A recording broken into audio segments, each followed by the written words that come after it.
CTV News with Carlyle Fiset. Good evening. Thanks for joining us. We begin tonight with a Western University professor who says a majority of his students used artificial intelligence to cheat on a recent final exam. He also says when he brought those concerns to school administrators, they weren't as convinced an infraction had occurred. Brian Bicknell reports.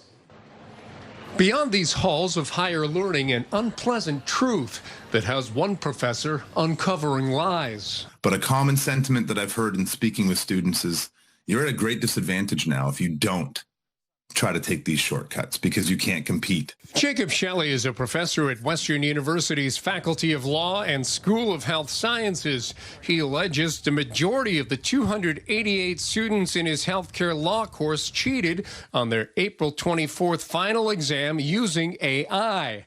The rules were closed book, independent, and no use of external sources. It was half written answers and half multiple choice. I had 8% of my class achieve 100% on the multiple choice, 55% over 90%. I've never seen marks like that in 20 years of teaching. And then when I went to the written answers, it was very clear that there was a disconnect. Information I didn't teach and that I can't believe they knew, or the use of very specific structure that was replicated across multiple students, framing it and writing it almost identically. He says he decided not to use proctoring software because he believes it does not prevent cheating. The availability of these AI tools has also never been greater. They're incredibly easy to use. And an unproctored exam online is almost like an invitation to use these tools. Tech expert Carmi Levy says technology has left institutions of higher learning playing catch-up, and that could lead to a mark on their own academic credibility. All schools need to figure this out, and they need to do it quickly because otherwise their very brands could be at risk of being compromised. If you cannot trust that the integrity of the degree that you grant is unimpeachable, then the value of that degree is diminished on the open market. In the meantime, Shelley says he decided not to use exam results toward final grades, even though his administrators instructed him otherwise. The message I received is that we don't trust your judgment. We don't care about your ethics. We care about getting marks out to students because that's what they pay for. And we're going to turn a blind eye to concerns about cheating. Brian Bicknell, CTV News. Now, Western officials declined our interview request. Instead, they provided a statement which reads in part, Western investigates suspected instances of cheating or academic dishonesty when there is some kind of tangible evidence with which to investigate. To date, Dr. Shelley has not shared any such evidence, and we continue to encourage him to do so. Enwave's decision to decommission a district energy steam pipe in downtown London this fall could now cost taxpayers almost $7 million more than council's approved estimate from a couple months ago. And as Daryl Newcomb reports, one municipal building will need a whole new heating system.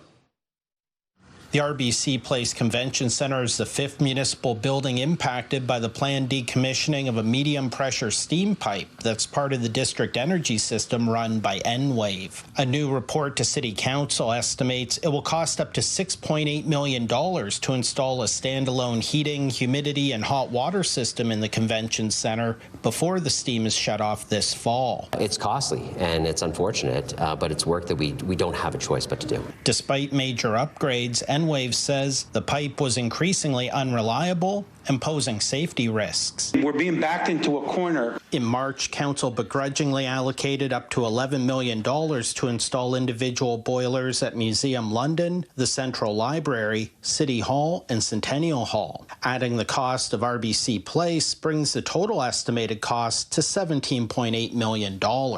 Morgan says he has had an initial meeting with representatives from Enwave. My ask of them is very clearly in the financial sphere.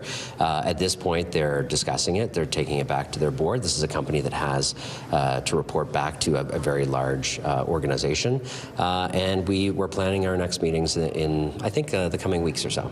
According to City Hall, to date, Enwave has not provided any funding towards any of the work underway at the municipal buildings impacted by the decommissioning of its medium-pressure steam pipe. We've got really critical plans coming forward. The downtown plan, the economic development plan, our capacity to fund the initiatives in those plans plans are severely hampered by having to spend money in this way. While the costs are significant for the municipality, Morgan acknowledges many private businesses and building owners will also be impacted. We know the public sector partners. We still don't even have a window into the private sector costs that are being borne by downtown businesses that are just looking to make ends meet. A statement from Enwave did not commit to financial compensation, but said it continues to work with the city and impacted customers, providing regular updates, a dedicated community liaison, a project manager, and partnerships with vetted providers for equipment rentals, financing, and installations. On May 28th, the convention center costs will be discussed by a council committee. Daryl Newcomb, CTV News. The London Health Sciences Centre supervisor has revealed how much he billed the province for his work overseeing the hospital. With more on David Mouché's compensation and how he justifies the figure, here's Rita Ismail. Depending on the billing pattern, it's like $780,000. LHSC Supervisor David Mouché says he billed the province $761,464 plus HST in 2025 for his work overseeing the hospital. I am not an employee of any hospital in my role as supervisor because being employed by any hospital could create a conflict in the role I have as an order in council.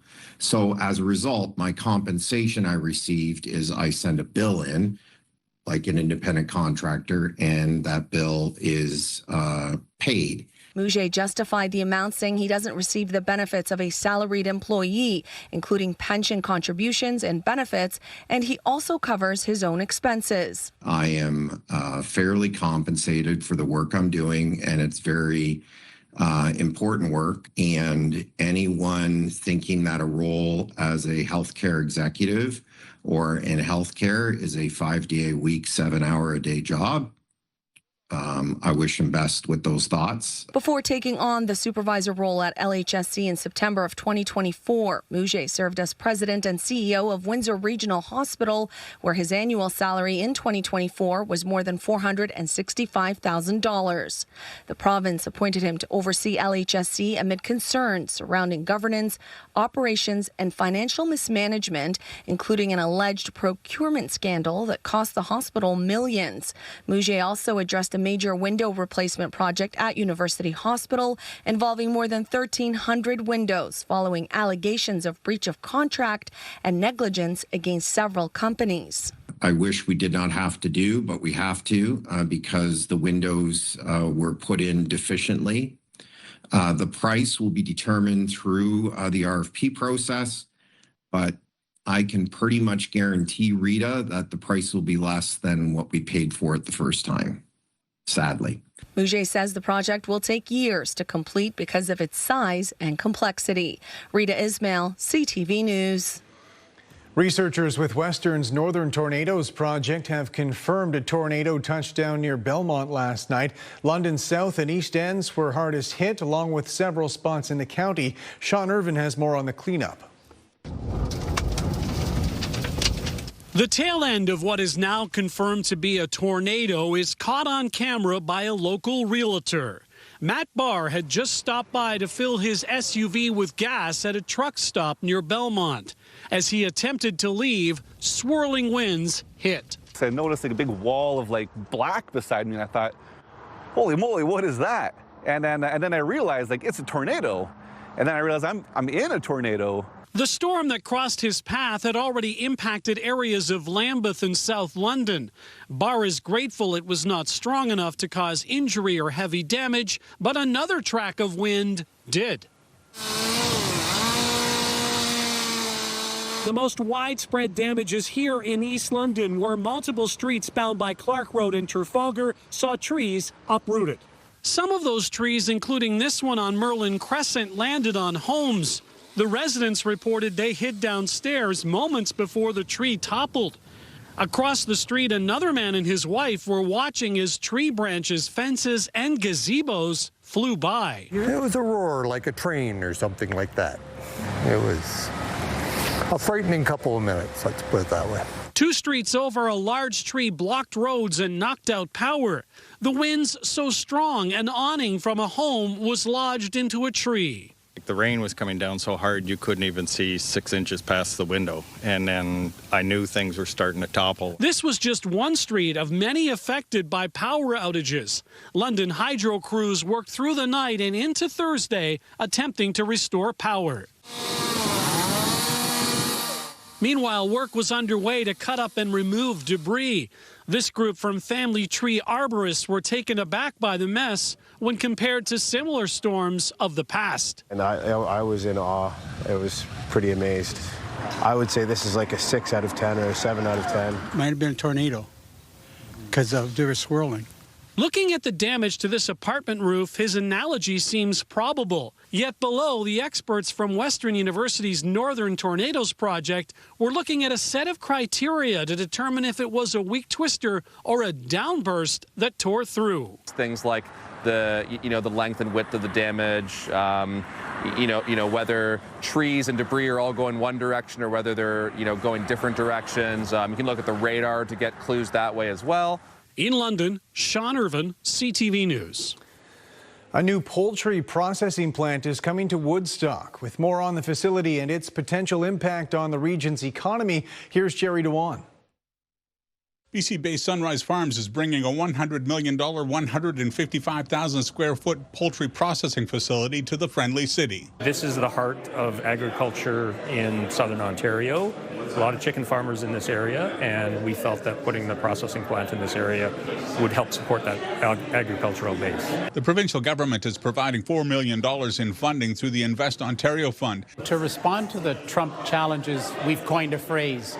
He has become the Trump accelerator. Fideli says the province attracted 750 companies last year with $35 billion worth of investments. He says every new business investment sends a powerful message. That's exactly the kind of confirmation we need from companies that Ontario is the right place to do business. While Woodstock has been known as the dairy capital of Canada, the identity of the city changed dramatically 20 years ago. We recognize we are very automotive based. Toyota put us on the map in 2007, and we're forever grateful for that kind of commitment from a global company. Still, Accioni says fostering economic diversity and growing the agri-food processing base is critical. We are proudly diversifying. We've been very actively in the last few years looking at other opportunities. Work is already underway on this property in southeast Woodstock that will be home to the Sunrise Farms facility. They expect it to be ready for production by the end of 2027. We're looking at this as kind of a beachhead, and we're hoping to expand our business here. So we're building the plant essentially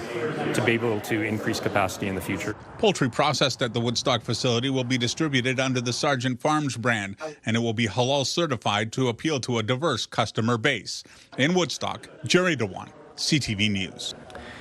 City officials in St. Thomas say they're looking for a partner to revitalize the former Wellington Street Public School. There hasn't been a full-time tenant since before the pandemic, so they're asking for conceptual ideas to bring the heritage building back to life. Brent Lail reports.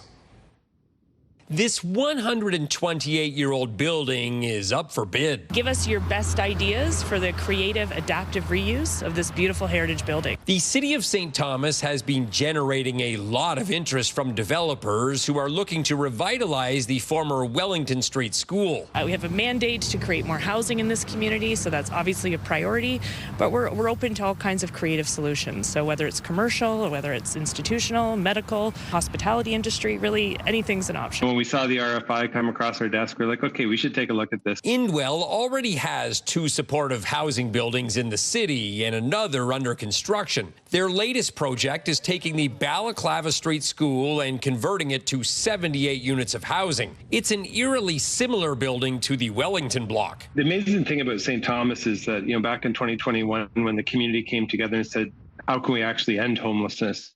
A plan was set out to build about 150 units of supportive housing, have better integration between different agencies.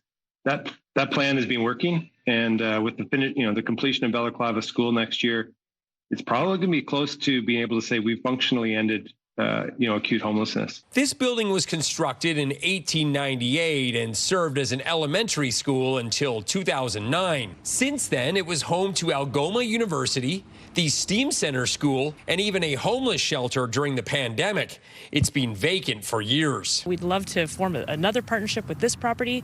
We've had great success with Indwell, with Eastwood Community Housing, with the YWCA, countless partners. So this is another opportunity to advance our goals. It really is amazing to see these old structures that have lived through generations come back to life for a new purpose for today. For the developers who are serious about bidding on this property, the city will open the doors for an open house on June 10th and another on June 24th. Brent Lale, CTV News.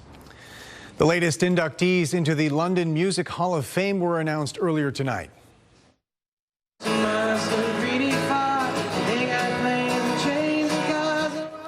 Officials with the Forest City London Music Awards announced an induction for Teddy Leonard, a blues musician whose professional career began in London.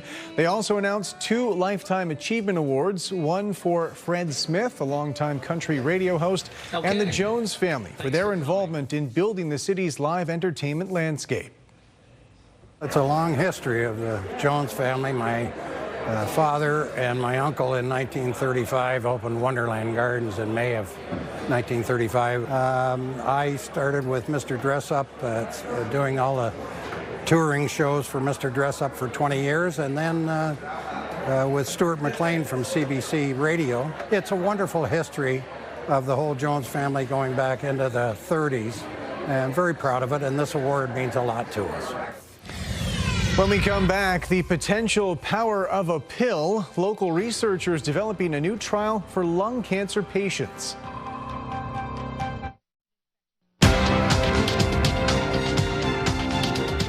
Markets in Toronto and New York were given a jolt today when oil prices fell. In Toronto, the TSX gained 421 points. In New York, the Dow added 645, the Nasdaq up 400. The Canadian dollar increased a modest 0.03 of a cent. On commodity markets, gold gained $24 an ounce, and oil fell nearly $6 a barrel. LHSC researchers are launching a new cancer trial testing a potential immunotherapy boost for lung cancer patients. With more on how it works, here's Lauren Stallone. LHSC has announced the largest ever Canadian clinical trial that will test poop pills to improve immunotherapy for lung cancer. The trial is entitled Luna 2.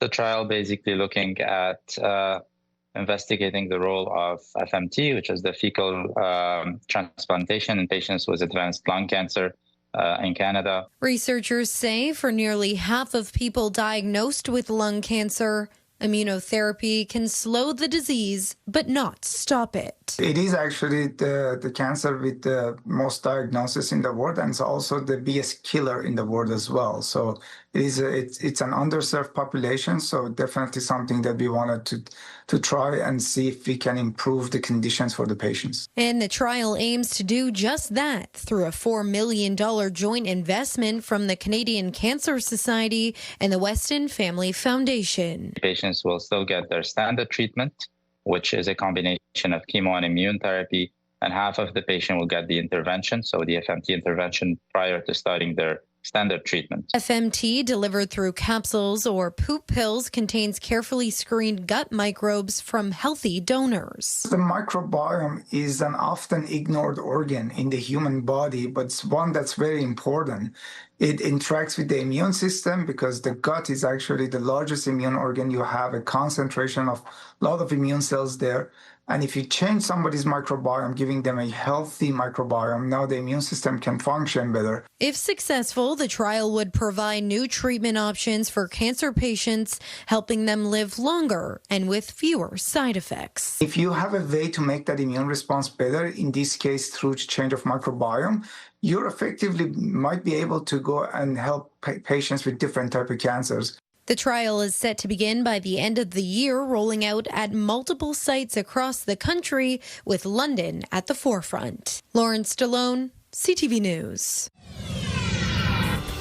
Good evening. It's getting cool out there. Skies are clear and winds fairly light overnight. We have a shout out to Riley celebrating 12th birthday. So happy birthday, Riley. Thanks, Stephanie, for sending this photo in. Temperature in the morning, 4 to 6 degrees. You'll need a jacket heading out the door. Stay with us. I'll have all your local forecast details coming up in just a few minutes. Welcome back on the desk with Julie. Now, we saw the impact of yesterday's severe weather earlier in the newscast. Suffice to say, we're talking about calmer conditions tonight, a little cooler as well. Yeah, temperatures dropping off. We even have a frost advisory in effect in through Midwestern Ontario, stretching through Huron, Perth, Grey and Bruce. And then you can see east and northeast of Georgian Bay, even areas to the south. So in and around Simcoe County, Barrie area, temperatures dropping near freezing overnight. Now, we reached our high at midnight. That cold front slamming through southern Ontario with severe weather, but temperatures are dropping as we head in through the day today, and temperatures are dipping down tonight. But you can see our high and low temperature right where we should be for this time of year, although again, it was reached overnight.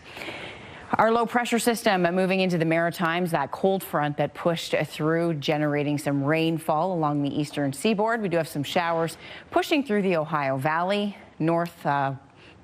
We have that area of high pressure building, and that will clear us out as we head through the overnight, and lots of sunshine in the forecast through the day tomorrow. So some beautiful weather on the way for your Thursday.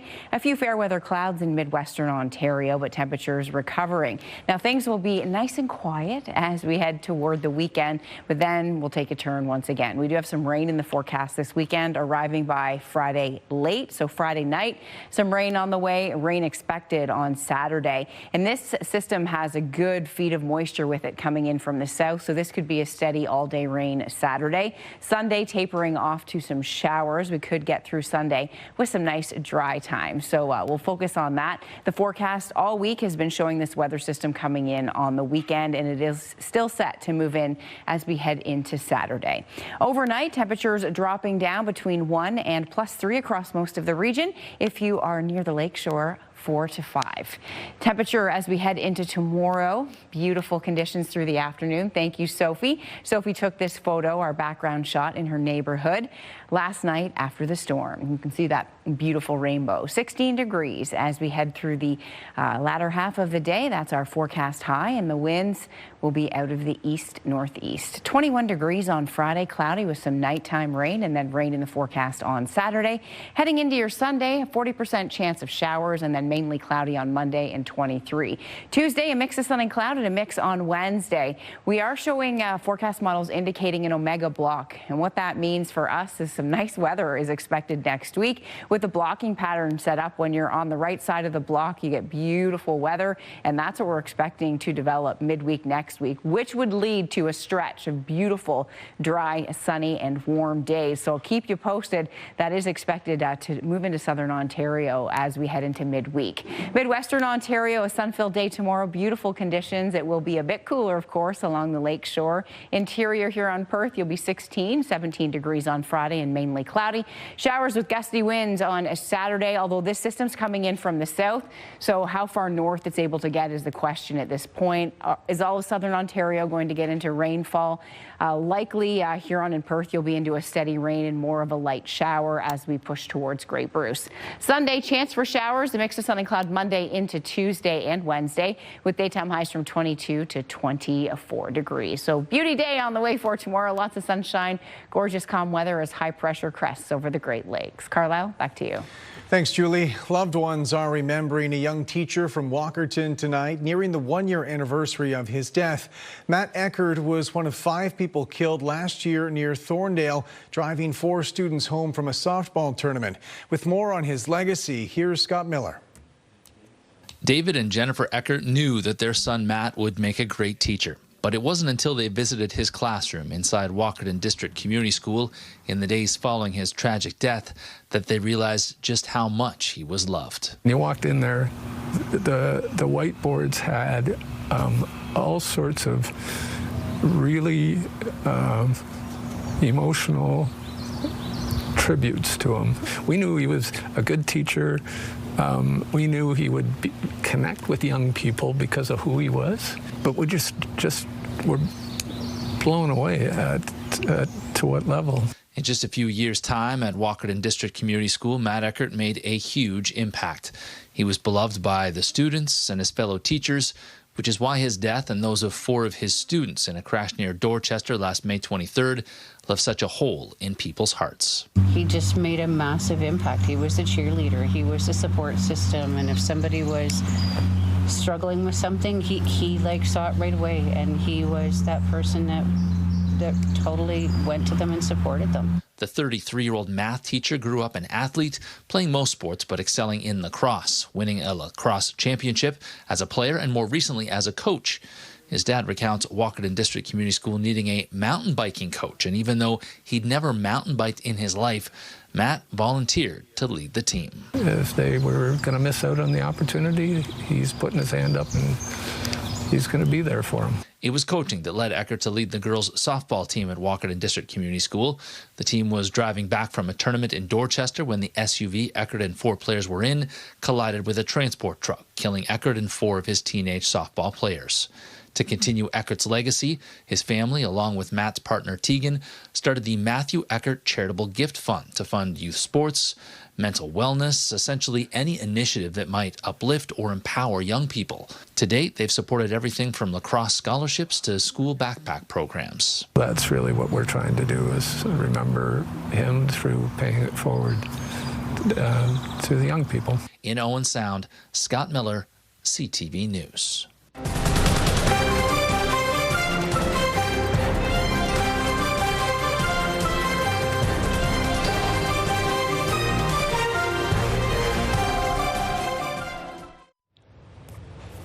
Welcome back. Finally tonight, Sunfest officials have unveiled their 2026 musical lineup.